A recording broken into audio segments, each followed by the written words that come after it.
Coba kan dalam ini Chris Lee ini salah satu karyanya adalah komik G.I. Joe ya. Nih G.I. Joe ini bukan Transformers. G.I. Joe versus Transformers. G.I. Joe versus Transformers. Wow. Oke, tapi sebelum saya ke sana saya mau tanya dulu. Ini kan katanya orang-orang di kantor lu buat karakter gue jadi vigilante. Betul. Okay. Nah, nih vigilante itu kalau yang buat nggak tahu tuh vigilante itu adalah orang biasa yang melakukan pekerjaan, bukan pekerjaan polisi ya, orang biasa yang take justice to his own hands kan? Memberantas kejahatan gitu. Jadi biasanya bertopeng gitu, kayak Batman lah contohnya. Betul. Gitu ya. Nah, kalau dalam membuat sebuah karakter seperti ini kan lu pasti punya filosofi di dalamnya kan. Nah, ini gimana filosofinya coba? Jadi kami membayangkan Mas Dedi ini tidak punya superpower, tapi benar-benar orang biasa, tapi mempunyai skill seperti kayak martial art dan sebagainya. Jadi kostumnya pun simple, mudah bergerak, dan biasanya dengan topeng kan supaya menyembunyikan identitas. Betul. Nah, kemudian senjatanya pun sederhana dan memang tidak untuk membunuh sebenarnya. Jadi cuma untuk mungkin menangkap dan memberi pelajaran. Kemudian di sini ada logonya ini sebenarnya ini huruf D, ini huruf C. Jadi inisialnya. Oh iya. Jadi di sini inisialnya. Iya. Luar biasa keren. Ini buat gue bawa pulang kan? Iya. Terus kalau ini, nah ini apa ini? Ini yang lain ini apa nih coba? Oke, jadi G.I. Joe. komik ya. Ini komik G.I. Joe juga. Ini lu yang gimana sih, lu yang buat atau gimana? Saya pensilernya, jadi yang menggambar. Yang menggambar. Nah ini apa ini? Jadi di Amerika itu banyak misalnya G.I. Joe, Spider-Man dan lain-lain itu tidak cuma komik tapi juga ada action figures-nya seperti ini. Nah, kalau ini saya juga yang mendesain. Ini lo yang desain? Iya. Apanya? Figurnya, desain mainannya. Ya. Desain figurnya. Oke. Itu bukannya ini sudah ada karakter ini? Karakternya sudah ada dari dulu, tapi setiap edisi yang baru mereka akan merubah bentuknya. Termasuk Spider-Man ini? Spider-Man ini juga yang Amazing Spider-Man yang Andrew Garfield itu desainnya kan berbeda kostumnya dengan Spider-Man yang Tobey Maguire. Nah, itu juga butuh didesain lagi. Yang ngedesain? Untuk toysnya ini saya yang mendesain. Yang dibedain apanya? Kalau dilihat topengnya alurnya sebenarnya berbeda. Kemudian bentuk laba-labanya juga lebih besar, bentuk depannya juga beda. Kalau yang lama di sini ada merah, di sini nggak ada. Kemudian di glove-nya ini juga berbeda, yang dulu full merah, yang ini ada aksen biru-birunya. Dan web shooternya itu yang ini menggunakan teknologi, kalau yang dulu kan organik dari tangannya keluar gitu. Jadi ini desain lu? Yang ini ya. Luar biasa. Oh dia juga dia juga bikin komik tentang hitam putih. Oh ya? Yes. Mana? Ini katanya ada di sini. Mana. Coba. Ini G.I. Joe. Ini masih G.I. Joe. Ini draft Black Widow. Mana komik hitam putihnya? Komik hitam putihnya dalam bentuk ini gambar tadi. Jadinya hard copy. Oh ini. Iya. Oh ya. Oke, nah ini gimana? Ini semua karya-karyanya ya? Iya. Ini apa, Street Fighter ya? Iya, itu cover gamenya Street Fighter 4 untuk Xbox Amerika. Covernya lo yang buat? Cover dalam ya. Wow, oke. Nah terus gimana caranya? Kan lo awalnya di Solo. Ya. Terus tiba-tiba ini apa, hobi atau gimana? Perjalanannya gimana? Awalnya saya dari kecil memang suka menggambar, tapi ketika saya mau kuliah itu oleh orang tua tidak boleh masuk ke jurusan seni karena kalau jadi seniman itu mungkin nanti hidupnya susah gitu. Oh iya, biasa lah ya. Jadi saya memutuskan untuk memilih kuliah di arsitektur ITB. Okay. Kemudian setelah 4 tahun saya lulus, saya bekerja sebagai arsitek juga di studio Nyoman Warta membangun Garuda Wisnu Kencana. Okay. Tapi setelah malamnya saya mulai menggambar komik dan mulai self publishing dan sebagainya. Kemudian saya sadar bahwa ilmu saya itu tidak cukup untuk sebagai komikus profesional dan bisa menghidupi. Dan dari situ saya berusaha mencari beasiswa, dan tahun 2003 saya mendapatkan beasiswa Fulbright untuk sekolah master di bidang sequential art, di bidang komik di Amerika. Wow. Gitu. Setelah itu? Dari situ saya magang di satu perusahaan Devil's Due Publishing di Chicago, dan mereka adalah pemegang licensing G.I. Joe pada saat itu. Nah, pada suatu hari Hasbro sebagai pemilik licensing G.I. Joe memberikan tugas untuk membuat desain G.I. Joe toys yang terbaru dari satu kantor itu yang semua bule. Desain saya yang terpilih. Dari semua orang desain lu yang terpilih? Iya. Terus karena ternyata Hasbro saat itu mencari desain yang ada taste Asian taste. Nah, ternyata yang kalau bule gambarnya semua very American gitu. Jadi saya yang kepilih, kemudian mulai saat itu saya sudah mulai bekerja secara profesional dan dibayar untuk mendesain toys, membuat komik, game dan sebagainya sampai sekarang. Oke. Oh, yang paling laris yang mana di karya? Yang paling laris ini komik Return to Labyrinth. Return to Labyrinth. Ya. Ini adalah sequel dari film Labyrinth-nya David Bowie di tahun 80-an. Nah, komik ini dibuat dalam format manga, komik Jepang, dan terbit 4 volume dan masuk di New York Times Manga Bestsellers New York di nomor Times 4. Manga Bestsellers. 4 tahun, ya selama 4 tahun. Selama 4 tahun. Wow. That's amazing. Itu namanya passion, Mas. Iya. Passion dari hati. Iya, benar. Iya. Apa tadi bilang apa? Passion dari hati. Oh, passion. Kirain apa? Enggak, dengernya tension. Iya. Iya, sama kayak dia. Kalau dia kan nyanyi gitu, Bang. Oh, tapi terkenal Malaysia, di sini mah enggak banget. Beda gitu. Saya pulang aja. Kan sama, dia terkenal di Amerika nih tuh hasilnya. Makanya Ini kita di undang dalam sini. satu buku ini ada berapa cerita atau emang full setebal ini cerita Labyrinth ini? Kalau ini satu cerita bersambung terus, ada 4 volume. Oke. Ada 40. 4 volume. Ada 4 volume. Iya. Ada 4. Oh, oke. Dan ini dijual di Seluruh dunia ya. di seluruh dunia. Wow. Kalau di Indonesia itu ada terjemahan Indonesia Ada nggak? judulnya Koping Ho. Emang iya? Enggak. Tapi dia tahun 2008 katanya dia mendirikan Karavan Studio. Jadi lu merekrut pegawai. Iya, teman-teman ilustrator di Indonesia dan komikus Indonesia untuk bergabung dan mengerjakan proyek-proyek luar. Lah berarti sekarang proyek-proyek luar itu udah dikerjakan di Indonesia dong. Betul. Karena lu tinggal kirim, basicnya desain tinggal dikirim kan. Betul. Oh, oke. Nah, gimana akhirnya nih kalau saya nanya, akhirnya kan kalau dulu ketika mau menjadi seorang apa ya namanya ini, ilustrator ya. Ilustrator orang tua kan pasti bilang, mau makan apa lu jadi ilustrator gitu kan. Nah, kalau sekarang gimana? Ya mereka happy sekali sih. Dan mereka mereka selalu suportif. Cuma mereka juga deg-degan aja ketika saya sedang di masa-masa sulit ketika awal-awal membuat komik itu, mereka cukup prihatin sih. Emang sempat sulit? Iya. Jadi saya sempat mencoba menggaji diri sendiri 400.000 sebulan aja itu tidak pernah bisa. Gimana? Menggaji diri sendiri? Iya, saya membuat studio kecil waktu itu di Bandung bersama teman-teman di awal 2000-an. Dan itu kita mencoba menggaji diri sendiri 400.000 untuk hidup. Itu ternyata tidak bisa. Jadi pendapatannya di bawah itu maksudnya? Iya. 400.000 tuh padahal ya? Nggak bisa? Nggak bisa. Selama berapa lama? Selama 3 tahun. Kenapa tidak putus asa? Karena saya memang passionnya di komik dan saya tidak melihat saya akan bekerja di bidang lain selain di komik. Walaupun udah 3 tahun? Iya. Ada momen-momen, udahlah mendingan gua kerja di kantor gitu? Karena tuntutan untuk hidup ya, karena kan saya hidup sendiri ya di Bandung dan di Jakarta. Itu saya bekerja serabutan sih, asal berbau menggambar, misalnya jadi storyboard artis atau exhibition designer, saya kerjakan semua.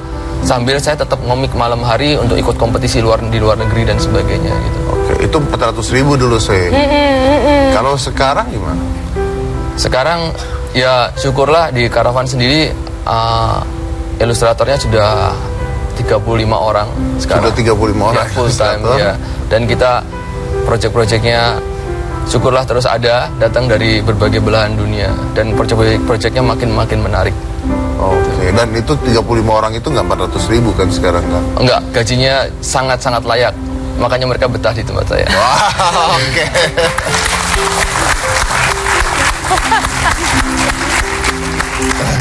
Aduh, Tanya iya. kamu. Aku. Gimana ya? Ini dia tuh lagi bikin Re-On. Lagi bikin apa? Gue juga gak ngerti, makanya gue seluruh tanya. Oh iya. Jadi sekarang kan kalau tadinya kan sama yang bule-bule gitu kan, dibikin di Indonesia terus dikasih keluar gitu loh. Kalau untuk Indonesia sendiri gimana nih? Betul, saya merasa walaupun Karavan sudah bisa mempunyai 35 orang, tapi komikus dan ilustrator Indonesia yang berbakat dan bagus-bagus itu jauh lebih banyak dari itu. Nah, saya mencoba mengumpulkan mereka dan boleh dibilang ingin ikut mensejahterakan sih dengan ini komik Re-On ini. Re-On? Iya. Opo iki? Ini Re-On itu dari kata re dan on, itu re kembali, on menghidupkan. Jadi saya ingin menghidupkan kembali komik Indonesia. Oh gila. Gitu. Semuanya strategi mas. Jadi Ya. ini Indonesia ya? Full Indonesia, semua karangan komikus Indonesia. Dan ini dijual di mana? Di seluruh Indonesia juga, di toko buku dan convenience stores. Mas, ini saya cuma lihat luarnya, dalamnya atuh. Oh dia emang bahasa Indonesia? Bahasa Indonesia. Bukan terjemahan tapi Bukan. pure Indonesia. Asli kok, karya komikus Indonesia semua. Oke, Boleh jadi tahu nggak nih ceritanya apa nih? Nah, ceritanya setiap kali terbit itu ada sekitar 6-7 cerita. Ceritanya bervariasi, ada yang tentang Grand Legend Ramayana, dari cerita Ramayana. Grand Legend Ramayana. Oke. Iya. Galau Man. Galau Man. Man. Iya. Itu ada superhero yang bisa berubah Jadi orang galau. ketika dia ditolak cewek. Jadi maksudnya dia selalu galau, terus dia berubah menjadi happy atau gimana Iya. nih? Jadi misalnya nih, Beli sendiri. Oh, tunggu. Superhero yang tiba-tiba berubah kalau dia ditolak cewek. Enggak nangkep nih. Enggak gini, ini lu bawa hidup lu atau gimana?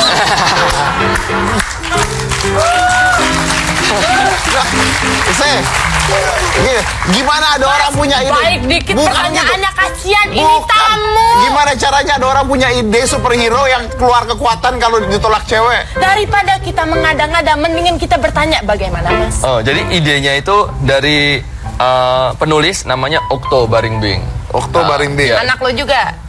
Iya, dia salah satu komikus di Re-On juga. Oke. Nah, dia saya nggak tahu apakah pengalaman pribadi dia ya, tapi misalnya begini nih, ketika itu Ya udah jelas pastilah. si Galomen ini sedang antri di bank. Oh, man. Kemudian tiba-tiba dirampok. Terus kemudian dia ingin nolong, tapi dia nggak bisa berubah. Jadi dia nggak berubah itu kalau dia harus ditolak cewek. Jadi dia bingung, dia harus cari-cari ke sana sini cewek yang dia bisa tembak. Nah kalau kemudian ada cewek cantik dia tembak, kemudian ditolak, kemudian dia digampar, kemudian dia nangis. Nah setelah itu dia baru bisa berubah dan mengalahkan penjahat. Oke, gini deh, coba Maaf ya, kalau gue tuh mending gak usah jadi superhero lah.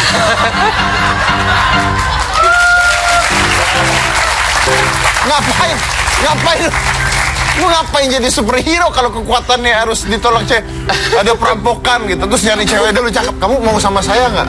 Nggak, terus nangis gitu. Terus jadi superhero gitu. Tapi kalau dari aku mas, Nah, aku intrik. Apa ya bahasanya ya? Aku jadi penasaran. iya. Aku jadi penasaran, Kayak maksudnya apa sih nih? Lu udah jelasin. Sorry, tapi gue nggak ngerti gitu loh. Kayaknya gue perlu beli komiknya. Tunggu, mana ini contohnya mana? Galau Man. Galau Kita Man. lihat dulu dong. Iya. Jadi superhero kayak apa? Superhero yang ditolak cewek. Di belakang atau di Ini. mana? Mana? Coba kasih lihat ke kamera ketika dia jadi Oke, superhero. mungkin yang ini. Nih, oh ini beda-beda. Ada satu episode di mana Galomennya di saat itu dia tidak keluar. Karena diterima terus.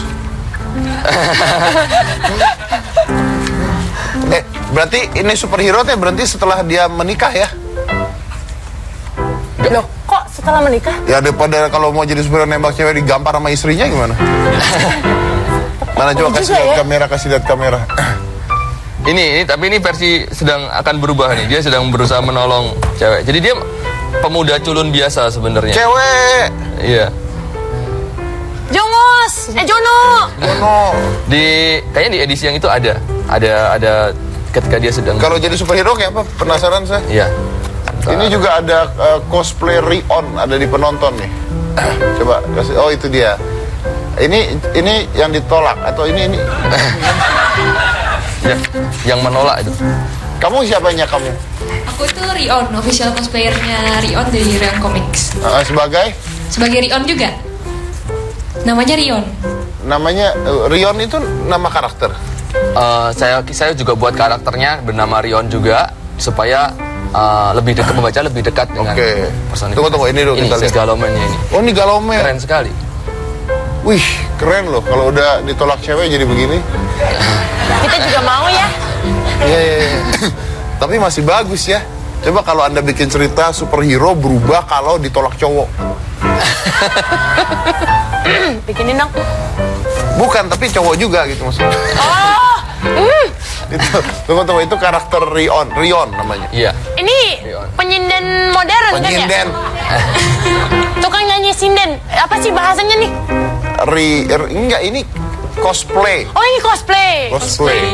Kamu jadi Rion. Iya, jadi Rion. Punya kekuatan apa? Kekuatan bikin Galomen galau kali ya. Mbak berdiri atuh, nggak kurang kelihatan ini kostumnya. Oh, dari atas ke bawah gitu ya. Wow, ya, beda. Ini memang sengaja dibuat karakter ini. Iya, kita tidak cuma Rion, kita juga punya kakaknya namanya Rena, kakaknya lagi namanya Reno, dan kucingnya bernama Oren.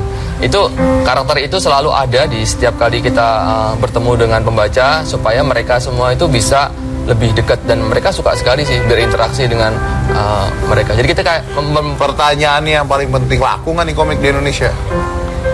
sudah laku. Di luar ekspektasi saya. Di luar ekspektasi. Iya. Oke, karena kalau Jajo udah pasti laku kan. Kadang-kadang orang Indonesia jarang beli produk Indonesia juga gitu Iya. kan. Dan saya sebenarnya penasaran juga orang Indonesia tuh apakah mau membeli komik Indonesia. Betul. Ternyata orang Indonesia mau membeli komik Indonesia asal berbagus dan berkualitas internasional. Berarti ada pembuat ceritanya juga ya? Banyak sekali. Oke. Jadi ini ada komik Indonesia ya. Dia adalah pembuat ilustrator yang udah mendunia. Judulnya adalah Rion. Kalau memang mau lihat karya anak Indonesia ya ini ada Galomen. Favorit saya. Oke. Kita ada juga komik nih satu. Nah, komik ini disebut dengan Shijuki. Shizuki. Ya, Shijuki. Ini Shijuki. Tongsis Dronesis. Oh, sekarang udah pakai drone kalau foto. Oh ya.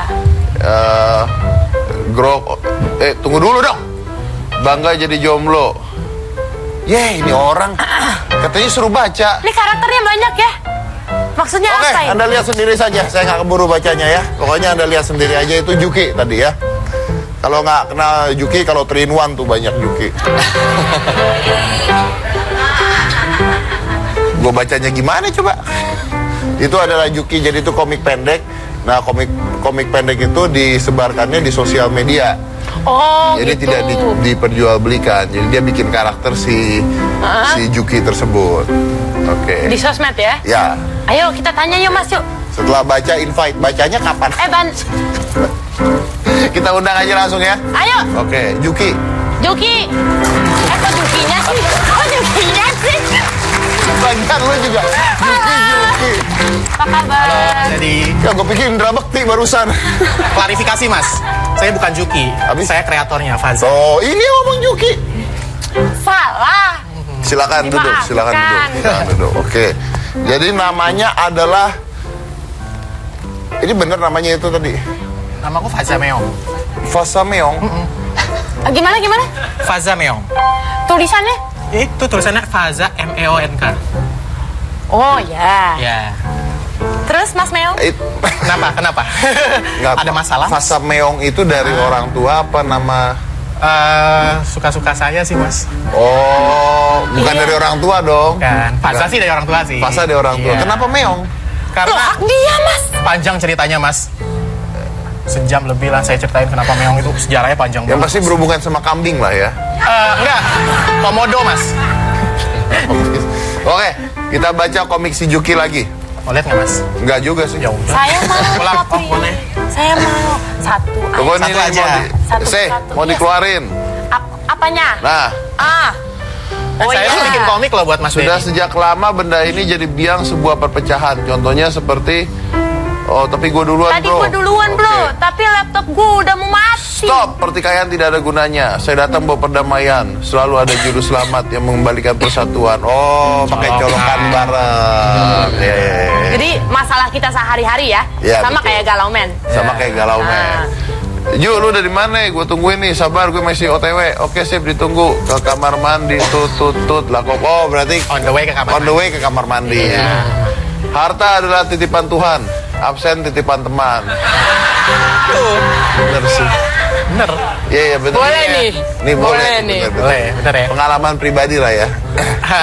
Aduh, ya. Ya kan? Ya, ya. Katanya bikin komik buat hitam putih. Iya, bikin komik. Mana? Coba ditampilin. Coba ditampilin. Tampilin. Kita lihat komiknya. Tadi udah ku upload Keluar. di sosial medianya juga. Udah di-upload? Udah di-upload, komennya hancur-hancur semua. Ketawa-ketawa Kayaknya aja. nggak enak nih kalau gini. Nah, Kayak- baca aja. Akhirnya sampai juga sampai Kayak di bulan. kenal nih di bawah. Putih Terus kirain sendiri. bulan ternyata malah kepala Om Deddy.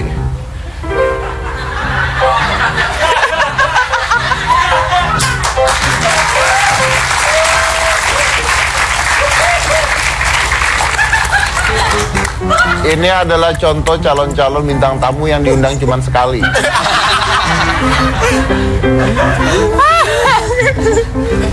Maaf, saya sih nggak masalah gitu. Iya. Cuman pala gue segede apa lu pikir?